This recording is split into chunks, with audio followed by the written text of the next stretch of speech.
I wonder if you could answer two things. One, I've seen in your newsletter there are several films listed here. Mm-hmm. Are there any films that we could see that have this sort of radically different approach that you're suggesting? And two, there's a lot of theory, a lot of ideas that you've got here. Right. Has fertile ground, or have you been involved in anything locally, actively involved in, that you can talk to us about? Okay. So the first question, what films can I recommend? I see sort of two different there's two different sections of films that I see here. And if we're talking just about environmental documentaries, there's one called Blind Spot, which was produced by the Wallace Foundation, I believe, and there's no bullshit in it, to me.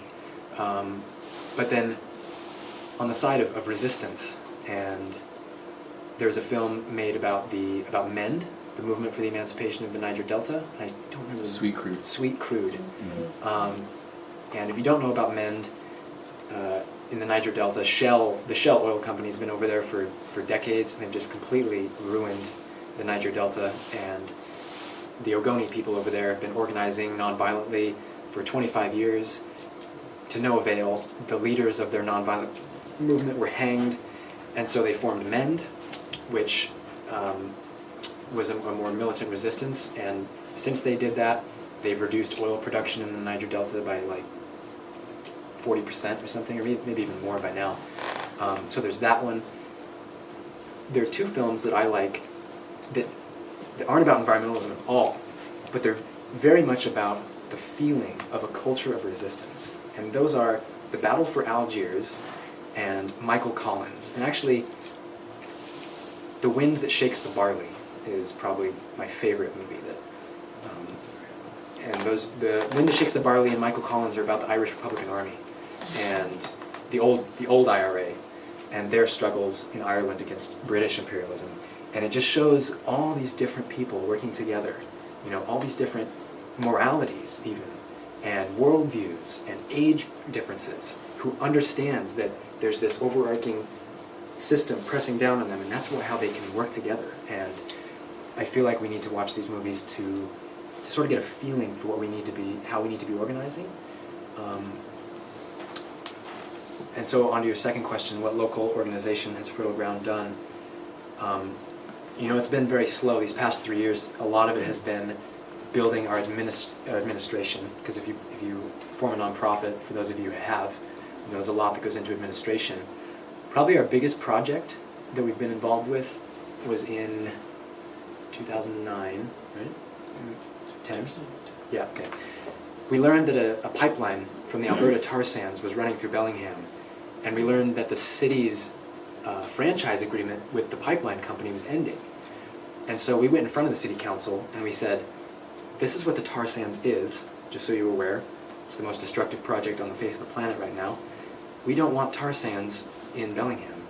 And as a city, you've already said yourselves, that Bellingham has a commitment to becoming more environmentally friendly or environmentally conscious.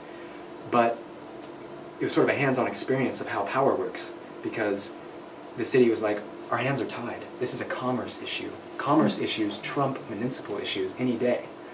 So we're like, of course. And so we went back to city council every meeting, and we're like, can we pass a resolution? Can we? What can we do here? And the most we were able to do, with the help of Jack Weiss, one of the city councilmen, we just got 2 very symbolic resolutions passed that basically said, we don't like the tar sands as a city, we're going to do everything we can to look for other alternatives. And very non-binding, very symbolic, and yet we got a whole load of hate mail from Canada and Alberta. Is that right? Yeah. People just saying, oh, bring these young radicals up here and let's show them how environmentally friendly the tar sands really are, things like that. And but as far as relating to this theory that I was talking to you about tonight, it's a work in progress. And these things like these films that I mentioned are going to, help us learn about what to do and looking at past resistances. One thing that I don't know how we're going to get around is that we're trying to organize in a very, very privileged spot. You know, all these past resistance movements that I talk about, they have a very clear oppressor in front of them. So it's easy for them to see where the line is drawn. And so one thing I think that we need to be doing is to draw that line, because I feel it's there. You know, there's the salmon, and there's the force that builds dams. There's the polar bears, and there's the force that melts the ice. You know, there is a line there. And I think it's useful to treat this as a struggle with two sides. And so any way that we can, in our own work, make that visible, that's good. And, you know, the transition Whatcom people, you know, they already have their body of work. And it's all going to be experimentation, you know, as to like how are we going to move forward and make this oppositional rather than alternative, because we already have enough going to alternatives, I feel. We just need to make it oppositional. Thanks, John. I'm curious about any studies that you may have done on Earth First, because a lot of your language is very Earth Firsty, and yet there's been no mention of that, and, you know, people sitting in trees and monkey wrenching.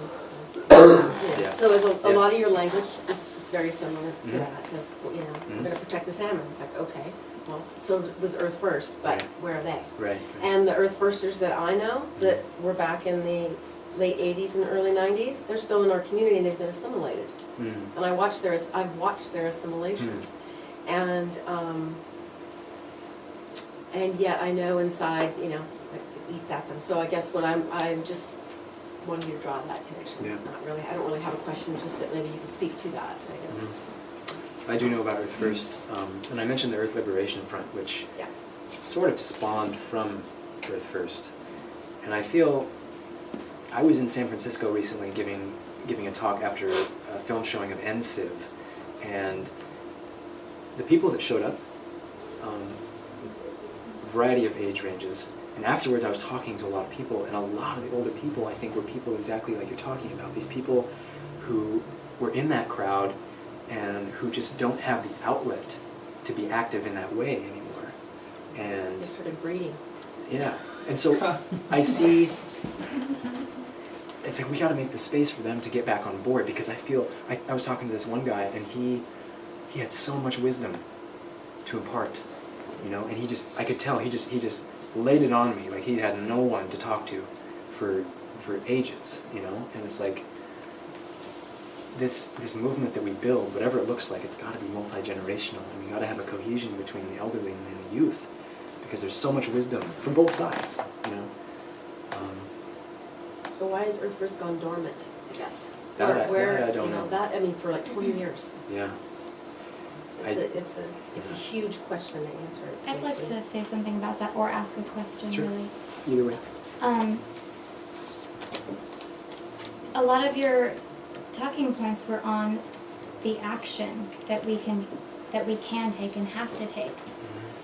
And I feel like as we saw in Egypt, when somebody decided to take action, all those groups came out of the woodwork. All those people who had beliefs came and joined. So I was really encouraged by your presentation because it gave a hope of action. So can you talk more about that? Like, what is happening? What can we actually get on board with?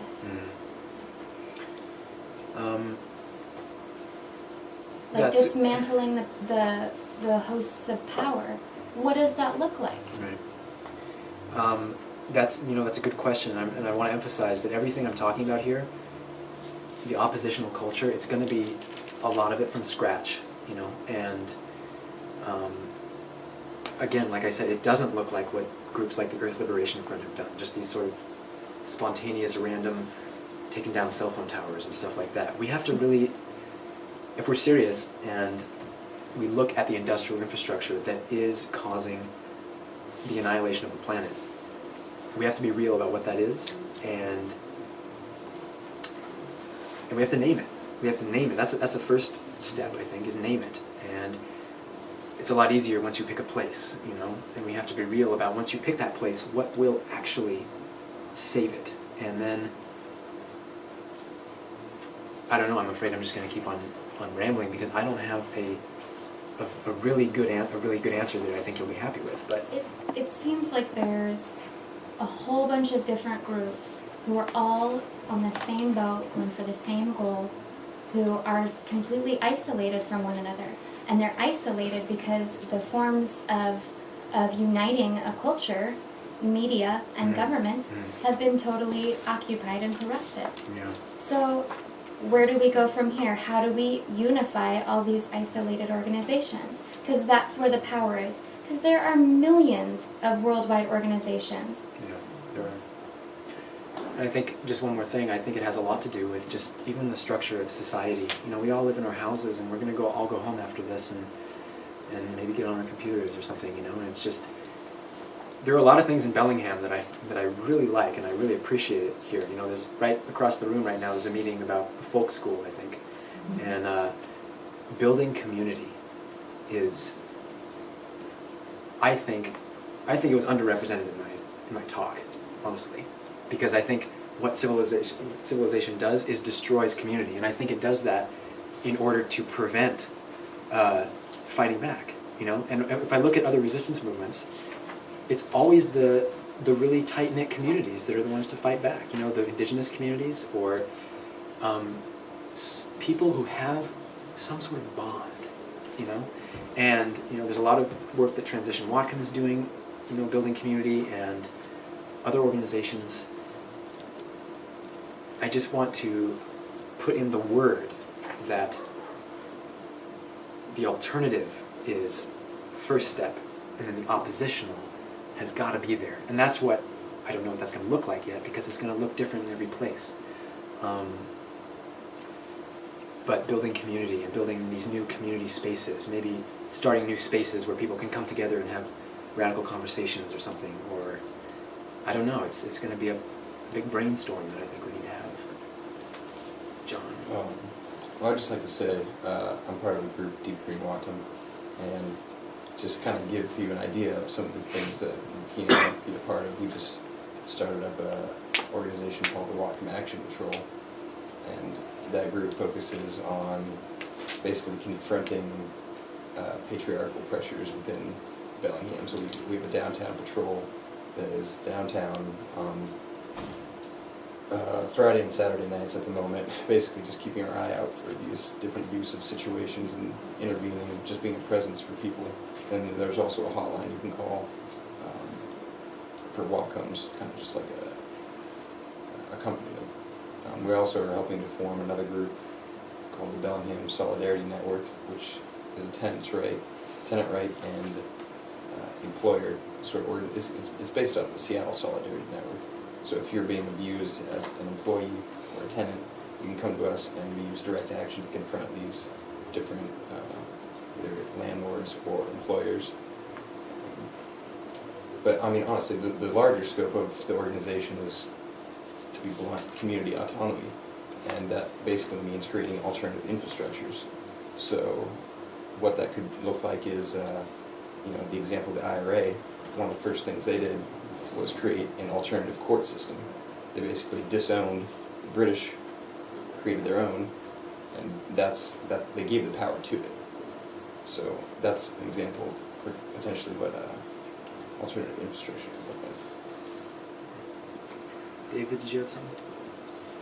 Yeah, a couple points.